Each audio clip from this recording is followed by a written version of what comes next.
పుట్టాడు. 750 గ్రామ్స్తో పుట్టాడు. తర్వాత సుబ్బారెడ్డి సార్ వీళ్ళంతా వచ్చేసి బాబును క్రీడలు తీసుకొచ్చారు.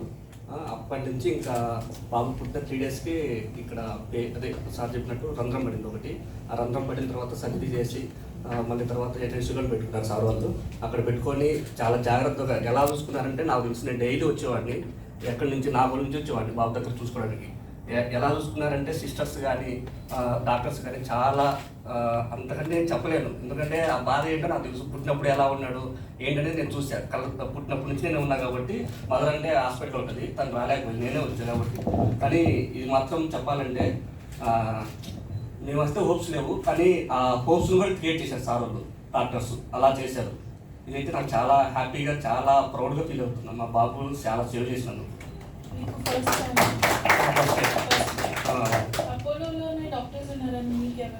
అంటే మేము యాక్చువల్లీ బెంగళూరులో ఉండేవాళ్ళము. బెంగళూరు నుంచి సడన్గా మా వైఫ్ బాగలేదు, 7 monthsలో కొద్దిగా ప్రాబ్లం వచ్చేసి అపోలోకి తీసుకొని వచ్చాను. అక్కడ ఎలా ఉందండి బేబీ? ఇప్పుడైతే బాగున్నారండి, 1.7 బాగా యాక్టివ్గా ఉన్నాడు. నేను బాబు అబ్బాయి